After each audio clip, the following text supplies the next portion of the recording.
Hi friends, ഞങ്ങൾ കുറച്ച് മുന്നേയായിട്ട് കക്കാടംപൊയിൽ പോയിട്ടുണ്ടായിരുന്നു കേട്ടോ. ഞാനും അനുവും നിശ്ചയനും ഉണ്ടായിട്ടുള്ളത്. പിന്നെ ഞങ്ങളെ കൂടെ 2 കപ്പിൾസും കൂടി ഉണ്ടായിരുന്നു. അവർ പിന്നെ അങ്ങോട്ടേക്ക് വന്നൊക്കെയായിരുന്നു കേട്ടോ. ഞങ്ങൾ ബൈക്കിനാണ് പോയിട്ടുണ്ടായിരുന്നത്. അങ്ങനെ ഞങ്ങൾ അവിടെ എത്തിയിട്ടുണ്ടായിരുന്നു. ഫാം കാസ എന്ന് പറഞ്ഞിട്ടുള്ളൊരു റിസോർട്ടാണ് എടുത്തിട്ടുള്ളത്.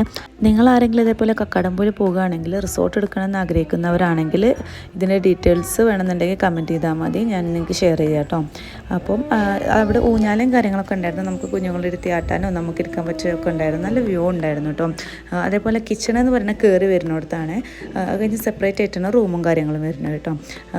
അങ്ങനെ ഞങ്ങൾ കുക്കിംഗ് ഒക്കെ അവിടെ തന്നെയാണ് ചെയ്തിട്ടുണ്ടായിരുന്നത്. ഐറ്റംസൊക്കെ ഞങ്ങൾ കൊണ്ടുപോയൊക്കെ ആയിരുന്നു. അങ്ങനെ ഞങ്ങൾ മന്തിയായിട്ട് വെച്ചിട്ടുണ്ടായിരുന്നത്. മന്തി ഞങ്ങളെ കൂട്ടത്തിലുള്ള ഒരാളായിട്ട് വെച്ചിട്ടുള്ളത്. എനിക്ക് മന്തി വെക്കാൻ അറിയില്ല കേട്ടോ, പേഴ്സണലി അറിയില്ല എന്നല്ല, ഇൻഗ്രീഡിയൻസും കാര്യങ്ങളൊക്കെ അറിയാം, ഇതുവരെ വെച്ച് നോക്കിയിട്ടില്ല കേട്ടോ. പിന്നെ ഞങ്ങൾ ഫിഷും ബീഫൊക്കെ കൊണ്ടിട്ടുണ്ടായിരുന്നു. നമുക്ക് വെറൈറ്റി ആയിട്ട് എന്തെങ്കിലും വെക്കാമെന്നൊക്കെ പറഞ്ഞിട്ട് റൈസിലേക്കുള്ള ചിക്കൻ ഞങ്ങൾ ചുട്ടൊക്കെയായിരുന്നു കേട്ടോ. അതേപോലെ ചോറായപ്പോഴത്തേനും ബീഫും ഒരു തലക്ക് ഞങ്ങൾ കുക്കറിൽ തിമ്മച്ചിട്ടുണ്ടായിരുന്നു, അതും ആയിട്ടുണ്ട് കേട്ടോ.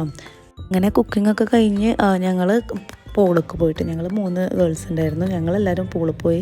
ഞങ്ങളെ കുളിയൊക്കെ കഴിഞ്ഞപ്പോഴത്തേനും പിന്നെ ഫുഡ് കഴിക്കാനായി. അത് കഴിഞ്ഞിട്ട് ഞങ്ങൾ പിന്നെ റൂമിലേക്ക് പോയിട്ടോ. അത് കഴിഞ്ഞിട്ടാണ് ഇവർ ബോയ്സ് പോയാണ്ട് കുളിയും കാര്യങ്ങളൊക്കെ കഴിഞ്ഞിട്ട് വന്നത് കേട്ടോ. പിന്നെ പിറ്റേന്ന് രാവിലെ ഇപ്പോൾ തന്നെ ഞങ്ങളെല്ലാവരും നീച്ച് കുളിച്ച് ഫ്രഷ് ആയിട്ടുണ്ടായിരുന്നു. ഞാൻ പിന്നെ അങ്ങനെ നിച്ചുനെയും കൊണ്ട് പുറത്തിറങ്ങിയിട്ടുണ്ടായിരുന്നു. കാരണം അനുവിന് കുറച്ച് വർക്കും കാര്യങ്ങളുണ്ടായിരുന്നു. അപ്പം അനുവിന് ഡിസ്റ്റർബ് ചെയ്യാതെക്കാൻ വേണ്ടി ഞാൻ നിച്ചുനെയും കൊണ്ട് പുറത്ത് പോയിട്ടോ. പിന്നെ നിച്ചുവിനെ ഭയങ്കര ഇഷ്ടമായിട്ടുണ്ട് കേട്ടോ ഇവിടെ കളിക്കാനൊക്കെ. കാരണം കുറേ സ്റ്റെപ്പ്, അപ്പോൾ എനിക്ക് ഇറങ്ങി കയറി കളിക്കാനൊക്കെ ഭയങ്കര ഇഷ്ടമായിട്ടുണ്ടായിരുന്നു കേട്ടോ. സ്റ്റെപ്പുകളുണ്ട്. ആ സ്റ്റെപ്പ് തന്നെയാണ് ഈ റിസോർട്ടിനെ ഹൈലൈറ്റ് ചെയ്ത് വെക്കുന്നത് കേട്ടോ. കാണാൻ നല്ല ഭംഗിയുണ്ടായിരുന്നു. കുറേ ചെടികളൊക്കെ ഉണ്ടായിരുന്നു കേട്ടോ. ഞങ്ങൾ കുറച്ച് വീഡിയോസും ഫോട്ടോസൊക്കെ എടുത്തു കേട്ടോ. കുട്ടികളതാണേലും ഞങ്ങളതാണേലും ഒക്കെ ഞങ്ങളങ്ങനെ എടുത്തു കേട്ടോ.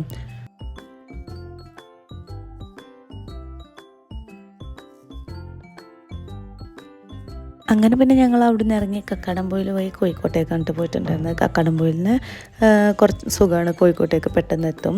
അപ്പോൾ പിന്നെ ഞങ്ങൾ പറഞ്ഞാൽ കോഴിക്കോട് പോയി നമുക്ക് അങ്ങനെ നാട്ടിലേക്ക് പോകാമെന്ന് പറഞ്ഞിട്ട് പിന്നെ അങ്ങനെ ഞങ്ങൾ കോഴിക്കോട്ട് പോയിട്ടോ.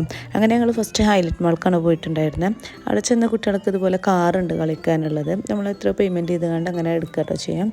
അങ്ങനെ അതൊക്കെ ഓടിച്ച് ആദ്യം നിച്ചുവിൻ്റെ കൂടെ തന്നെയുള്ളൊരു കുട്ടിയാട്ടോ, ഓനായിട്ടിരുന്നത്. അത് കഴിഞ്ഞിട്ട് പിന്നെ നിച്ചുവിനെ ഇരിക്കണം എന്ന് പറഞ്ഞപ്പോൾ പിന്നെ അങ്ങനെ ഓനെ ഇരുത്തി ഓടിച്ചു കേട്ടോ. നിശ്ചയിരുന്നപ്പോൾ തന്നെ അതിൻ്റെ സ്റ്റിയറിംഗ് ഒക്കെ ഊരെടുത്തിട്ടുണ്ടായിരുന്നേ.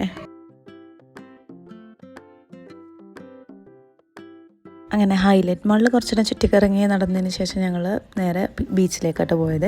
ബീച്ചിൽ പോയപ്പം ഇതേ കണ്ടോ, ഓൻ വരില്ല. കാരണം എന്താ വെച്ചാൽ അവിടെ സൈഡിൽ ഇഷ്ടംപോലെ സാധനങ്ങൾ വെച്ചിട്ടുണ്ട് ഈ കച്ചവടത്തിന് വേണ്ടി ഇരിക്കണം കേട്ടോ. അതിലൊരു കറങ്ങണ പമ്പരുണ്ട്, അതുകൊണ്ട് വേണമെന്ന് പറഞ്ഞിട്ട് ഭയങ്കര വാശിയെടുക്കുകയായിരുന്നു കേട്ടോ. എൻ്റെ അടുത്തേക്കും അല്ലാതെ വരില്ല, കാരണം ഞാൻ വാങ്ങിക്കൊടുക്കില്ല എന്നറിയാം. ഓന് പിന്നെ അറിയാം അബ്ബയാണ് വാങ്ങിക്കൊടുക്കുന്നത്. അബ്ബൻ്റെ കൈ പിടിച്ച് കൊണ്ടുപോകും കേട്ടോ. അതിൻ്റെ മുന്നേ ഒരു ഐറ്റം വാങ്ങിക്കൊടുത്തിട്ടുണ്ട്, അത് ഓന് വേണ്ട. അത് അതിലുള്ള വേറെ എന്തോ ആണോ കണ്ടത്. അവിടെ എല്ലാ കച്ചവടം ചെയ്യുന്ന ആൾ ഇപ്പം വരുന്നുണ്ട്. അപ്പോൾ അവിടെ നിന്നൊരു പീപ്പിള്ള എന്തോ ഒരു ടോയ് എടുത്തിട്ട് ഇങ്ങനെ ഒച്ച ഉണ്ടാക്കിയതും ഓ പേടിച്ച് നേരെ എൻ്റെ അടുത്തേക്ക് വന്നു കേട്ടോ. അത് കാണാട്ടെ ഈ വീഡിയോയിൽ. അങ്ങനെ പിന്നെ ഞങ്ങൾ കുറേ ഇങ്ങനെ നടന്നു കേട്ടോ. പിന്നെ ഓന് നടക്കാൻ കുറച്ച് ബുദ്ധിമുട്ടായത് കാരണം അവനെ പിന്നെ തലയിൽ വെച്ചിട്ടോ. പിന്നെ അതുമല്ല, ഓൻ എന്തെങ്കിലും കണ്ടാൽ ഇങ്ങനെ നോക്കി നിന്ന് പോരുള്ളൂ കേട്ടോ. അപ്പോൾ ഓനെടുത്ത് തലയിൽ വെച്ച് പിന്നെ കുറച്ച് നേരം ബീച്ചിലൊക്കെ കളിച്ച് ഞങ്ങൾ തിരിച്ചു. നമ്മൾ വീഡിയോ ഇഷ്ടപ്പെട്ടാൽ സബ്സ്ക്രൈബ് ചെയ്യുക, ലൈക്ക് ചെയ്യുക, മാക്സിമം സപ്പോർട്ട് ചെയ്യുക. അപ്പോൾ എല്ലാ കൂട്ടുകാർക്കും ബായ്.